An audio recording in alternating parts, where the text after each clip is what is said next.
Guys what's up. आज मैं आपको बताने वाली हूँ कि आप बेसिकली सारे सब्जेक्ट्स को किस हिसाब से पढ़ोगे। आपका बहुत जल्दी सिलेबस ख़त्म हो सकता है। किन चैप्टर्स के आपको नोट्स बनाने की ज़रूरत है और किन चैप्टर्स के आपको किस तरीके से नोट्स बनाना है, सब चीज़ें मैं आपको आज बताने वाली हूँ। तो चलिए शुरू करते हैं। सबसे पहले हम इंग्लिश और हिंदी से ही शुरू कर लेते हैं।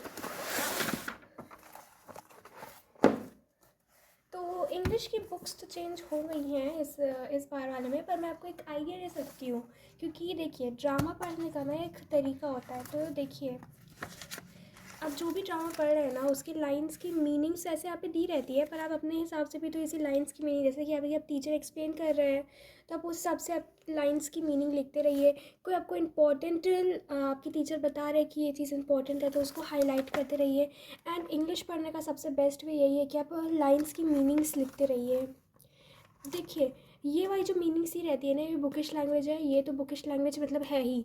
आपके टीचर जो एक्सप्लेन कर रहे हैं उससे आप भी समझ रहे हैं, वो भी आप लिखिए। ऐसे मैं टॉप पे लिख देती थी जो मुझे समझ में आया उस पर्टिकुलर लाइन से, ठीक है।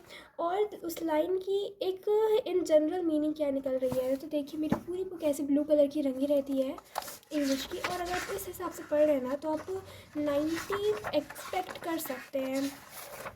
क्योंकि हिंदी को ना बहुत बच्चे हल्के में लेते हैं, बहुत फॉर ग्रांटेड ले लेते हैं। लेकिन अगर आप अच्छे तरीके से हिंदी इंग्लिश को पढ़ रहे हैं ना, क्योंकि सब्जेक्ट्स बहुत बच्चे लाइटली ले लेते हैं, पर इतना लाइटली लेने वाला सब्जेक्ट है नहीं ये।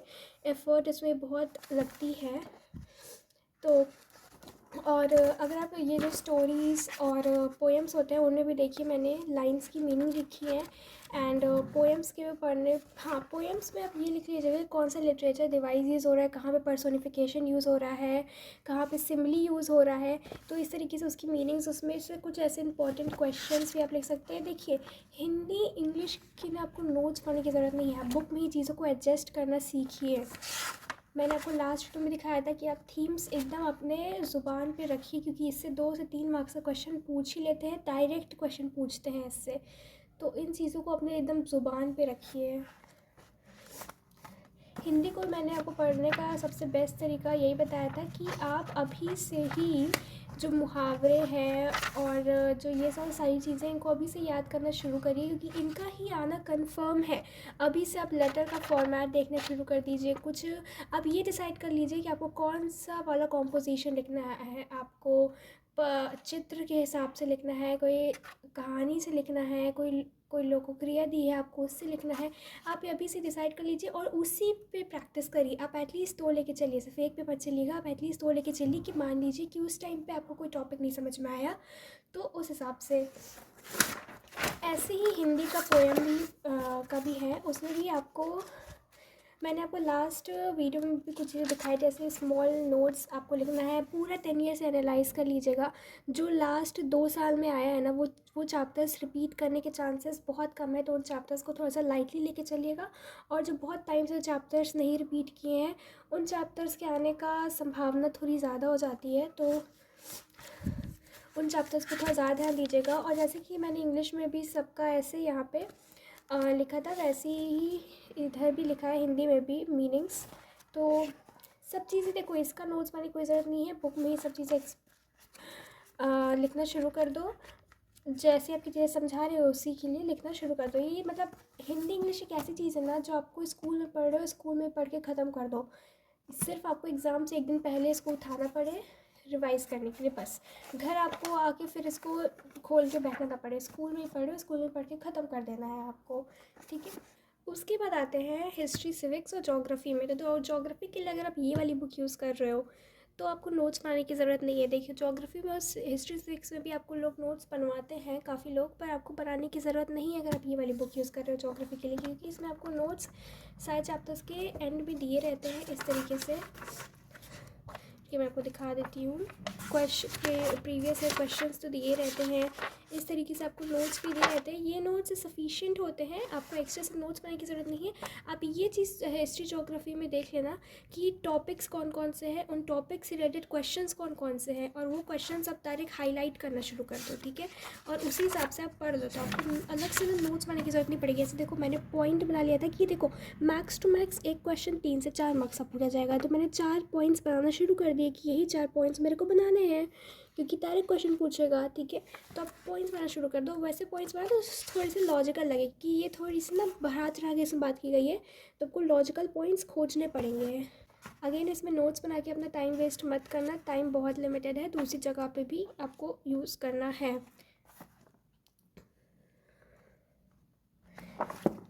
हिस्ट्री सिविक्स में, तो हिस्ट्री सिविक्स में भी मैं वैसे ही पढ़ती थी। देखो हिस्ट्री सिविक्स में आपको क्वेश्चंस 10 ईयर के ज़रूर लगा लेना ज़रूर, और जब भी 10 ईयर के क्वेश्चंस लगाओ ना पीछे से लगाना। 10 ईयर के क्वेश्चन जब भी लगाना पीछे से लगाना, क्योंकि जो भी एकदम लेटेस्ट आ चुका है ना, जैसे इस साल जो आया है ना, वो नेक्स्ट ईयर फिर से रिपीट नहीं करेगा। पीछे से जो आ चुका है ना वो चीज़ें रिपीट कर सकती हैं, उनका चांसेस ज़्यादा है। तो आप हमेशा जब 10 ईयर सॉल्व करो तो आप पीछे सॉल्व करो। और एक एक पेज के, देखो मेरे एक पेज के नोट्स हैं सारे, एक पेज के नोट्स है, एक पेज में मेरा एक चैप्टर ख़त्म, एक पेज में मेरा एक चैप्टर ख़त्म। तो जब भी आप नोट्स बनाओ आपको इस तरीके से नोट्स बनाने, और 10 ईयर एटलीस्ट आप 2 बार सॉल्व कर दो। 10 ईयर सॉल्व करने का समय अभी नहीं आएगा, जब आपका सिलेबस ख़त्म हो चुका होगा, आपके रिपोर्ट्स ख़त्म हो चुके होंगे, आपको जो 1 महीना टाइम मिलेगा ना आपके घर पे बैठ के, वो टाइम आप 10 ईयर सॉल्व करने में यूटिलाइज़ करना। तो आपको देखो क्या करना है, सुबह जल्दी उठ के आपको सारा कुछ एक बार रिवाइज़ कर लेना है, ठीक है। फिर दोपहर का खाना खाना, उसके बाद 10 ईयर लगाना शुरू करना है।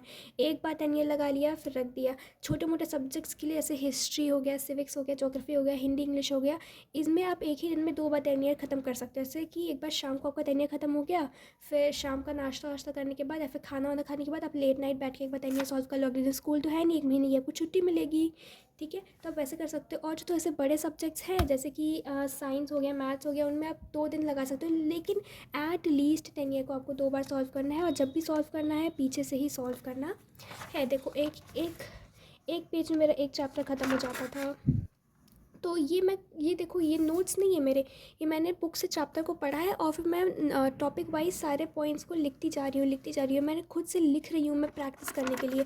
तो अगर आप किसी चीज़ को लिख के याद करते हो ना, चीज़ें आपको जल्दी याद हो जाती है। इंग्लिश का भी मैंने ऐसे ही किया था। तो इंग्लिश के हमारे जो टीचर्स थे और बहुत ज़्यादा क्वेश्चन प्रैक्टिस करा देती थी, like at least I am saying you 100 question तो प्रैक्टिस कराई देती थी। पर देखो मेरे लास्ट मैथ में जो 1 महीना मुझे मिला था ना, मेरा इंग्लिश बहुत ज़्यादा ख़राब था। मैंने अपने प्री बोर्ड्स में बहुत कम 60s में स्कोर किए थे, but still I manage to get 90 in English 1 in boards. So वो 1 महीने का ही जो मेहनत था ना, वो 1 महीने का ही था। और देखो मैंने लास्ट में कैसे रिवीजन किया था, तो मैंने इसी में कॉपी में ऐसे बना लिया रिवीजन और टॉप टाइप कह के, एंड सारे को मैंने एकदम पॉइंट वाइज लिखना शुरू कर दिया, सारे टॉपिक्स को, कि इस टॉपिक से इस तरीके के क्वेश्चंस पूछा है तो उन क्वेश्चंस को कैसे हैंडल करना है, रूल्स क्या है उन क्वेश्चंस को हैंडल करने के, एंड कहाँ पे आपको कॉमा लगाना ज़रूरी है, कहाँ पे आपको कॉमा लगाना नहीं ज़रूरी है। इतनी छोटी छोटी चीज़ भी ना बहुत मैटर करती है, क्योंकि आपके MCQ बेस्ड क्वेश्चंस आ रहे हैं तो वो बहुत कंफ्यूजिंग हो जाते हैं। तो छोटी छोटी चीज़ें ना बहुत मैटर करती हैं। और इंग्लिश का तो 2 बार में सफिशिएंट नहीं होगा, एटलीस्ट 3 बार तो 10 ईयर सॉल्व कर ही लेना। और देखो मैं खुद को मार्किंग भी देती थी 10 ईयर जब मैं सॉल्व करती थी। तो फिर आते हैं आपकी केमिस्ट्री में। देखो केमिस्ट्री और फिज़िक्स दोनों कवर कर लेते हैं। तो केमिस्ट्री का मैंने इस तरीके से नोट्स बनाया था। अगेन एक पेज में मेरा नोट्स ख़त्म हो जाता था। ये मेरे फिज़िक्स का नोट्स है। तो फिज़िक्स में मैंने आपको कंसाइज की बुक दिखाई थी। कंसाइज की बुक इनफ है, आपको फिज़िक्स में उतनी नोट्स बनाने की ज़रूरत है नहीं। कुछ चैप्टर से आपको नोट्स बनाने की ज़रूरत है, जैसे कि कैलोरीमेट्री का चैप्टर था, तो ये थोड़ा सा नया था और मुश्किल था, तो मैंने इसका नोट्स बनाया था। पर आपको सारे चैप्टर्स के नोट्स बनाने की ज़रूरत है नहीं। मैंने 2 ही 3 चैप्टर्स के नोट्स बनाए, जैसे कि रेडियो एक्टिव का मैंने नोट्स बना लिया था। और हाँ, ये चीज़ मैंने आप केमिस्ट्री में कर सकते हो, जैसे कि मैंने सब लिख लिया था कि ये कौन सी किस पे किस तरीके से डिपेंड करती है, इन्वर्सली प्रोपोर्शनल है, डायरेक्टली प्रोपोर्शनल है, और कुछ इंपॉर्टेंट ग्राफ्स मैंने बना लिए थे लास्ट में रिवीजन के लिए। और जो मिरर्स वाला चैप्टर था उसमें कौन सा मिरर कहाँ यूज़ होता है, तो ये मैंने एकदम लास्ट में रिवीजन के लिए लिख लिया था। ये भी सारी चीज़ें इंपॉर्टेंट है। देखो ये वाला तो पेज ज़रूर बना लेना कि कौन सा चीज़ किस पे कैसे किस तरीके से डिपेंड करता है, और इंपॉर्टेंट ग्राफ्स भी एक बार बना लेना। ये चीज़ें लास्ट में रिवीजन के लिए बहुत यूज़ आती है। अब लास्ट में आप बुक नहीं पलटते रहोगे, जब आपके एग्जाम्स कल है और आप बुक नहीं पलटते रहोगे, इस तरीके से एक तरह का चीज़ें रख लेना। तो फिज़िक्स में आप ये कर सकते हो। केमिस्ट्री में तो मैं आपको यही बोलूँगी कि जिस तरीके से मैंने ये एक पेज के नोट्स बनाए हैं, उसी तरीके से आपको भी एक पेज के नोट्स बना लेने हैं। इसमें सारे इक्वेशंस हैं बैलेंस्ड फॉर्म में, तो आप डायरेक्ट बैलेंस्ड फॉर्म में ही लर्न करना, ठीक है। उनमें जो कैटलिस्ट यूज़ हो रहा है, जो रेशियो यूज़ हो रहा है, वो सब मेंशन है विद द डायग्राम बेस्ड भी एक क्वेश्चन आता है 5 मार्क्स का। तो सब कुछ एकदम साफ़ साफ़ है। और मुझे लिटरली ये नोट्स पाने के बाद ना मुझे बुक खोलने की ज़रूरत नहीं पड़ी थी। तो मैंने ये नोट्स अपने प्री बोर्ड्स के पहले बनाए थे। प्री बोर्ड से लेके बोर्ड्स तक मैंने इन्हीं नोट्स से पढ़ाई की है। आपको कुछ अलग हाँ रीज़न्स भी है कि हम लोग क्यों सिर्फ इसको यूज़ कर रहे हैं, क्यों उसको नहीं यूज़ कर रहे हैं, उसको यूज़ करने से क्या हो जाएगा। तो ये सब देखो एक एक पेज के नोट्स है। और जब एक पेज में आपको पूरा चैप्टर समझ जाता है ना, तो आपको लगता है अच्छा ठीक है, बहुत ज़्यादा लेंथी नहीं है, क्योंकि केमिस्ट्री 10th में आके बहुत टफ हो जाती है। तो अगर आप इस तरीके से लेके चल रहे हो ना, तब ये चीज़ें उतनी टफ हो ही नहीं रही। देखो मेरे नोट्स उतने एस्थेटिक नहीं है, बट काफ़ी वैल्यूएबल हो जाते हैं।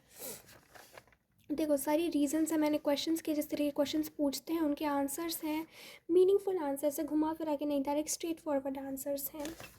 फिर आप मैथ्स के लिए इस तरीके से फार्मूला शीट भी बना सकते हो। मैंने बुक्स किसी को दे दी हैं, तो मैंने वो फार्मूला शीट भी किसी को दे दी है। नहीं तो मैंने हर चैप्टर्स के फार्मूला शीट बनाए थे, और उन चैप्टर्स में से किस तरीके के क्वेश्चंस पूछे जाते हैं, उन तरीके के क्वेश्चंस में किस तरीके से फार्मूला को यूज़ करना है, या फिर कोई शॉर्ट ट्रिक है, उन शॉर्ट ट्रिक्स को कैसे यूज़ करना है, वो सब चीज़ें मैंने लिखी थी। तो आप प्रैक्टिस करोगे ना, फिर आप वो चीज़ें खुद ही फिगर आउट करना शुरू कर दोगे। पर एक फार्मूला शीट और किस तरीके के क्वेश्चंस को किस तरीके से डील करना है, ये तो आपको मैथ्स में डेफिनेटली करना है।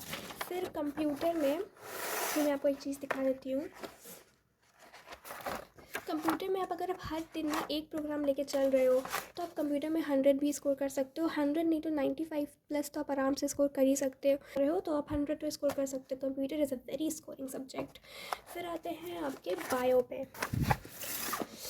तो बायो मैंने आपको दिखाया था कि आपको बायो पे भी नोट्स बनाने की ज़रूरत नहीं है। बहुत सारी चीज़ों को बुक्स में ही मार्क करके ऊपर और नीचे थोड़ा सा मेन इंपॉर्टेंट पॉइंट्स लिख के कीवर्ड फॉर्म्स में कि इससे ये हो रहा है, इससे ये हो रहा है, ऐसे एरो डैश दे दे के आप बहुत सारी चीज़ें पढ़ सकते हो। लेकिन आप कुछ चीज़ों का आप नोट्स भी बना सकते हो, जैसे कि मैं आपको दिखा देती हूँ। मैंने कुछ चैप्टर्स के जैसे देख सकते हो मैंने नोट्स ही बनाए थे। एंड प्लीज़ एकदम सिलेबस से स्टिक रह के ही जो आपको करना है आप वो करना। कुछ सिलेबस से एक्स्ट्रा मत करना, बिकॉज कोई उसका फ़ायदा नहीं है।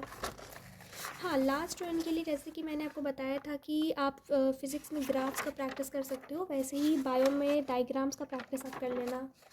देखो मैंने लास्ट के लिए मैंने खुद प्रैक्टिस भी की थी, और लास्ट में देखने के लिए अगेन 10 ईयर्स से आप पीछे से सॉल्व करना शुरू करना है, एंड एटलीस्ट 2 बार सॉल्व करने की कोशिश करना। देखो 10 ईयर्स से पहले बहुत ज़्यादा क्वेश्चंस आते थे, पर अभी 2-3 साल से बहुत कम क्वांटिटी में क्वेश्चंस आते थे। तो 10 ईयर्स सॉल्व करना उतना इम्पॉर्टेंट भी नहीं है, लेकिन तब भी आपको सॉल्व करना है, ठीक है, तब भी आपको सॉल्व करना है। अब उतना इंपॉर्टेंस नहीं रहे 10 ईयर की, क्योंकि बहुत कम अमाउंट में क्वेश्चंस आते हैं, लेकिन तब भी आपको सॉल्व करना है, क्योंकि उससे आपको एक आइडिया मिल जाएगा कि किस तरीके के क्वेश्चंस आ सकते हैं।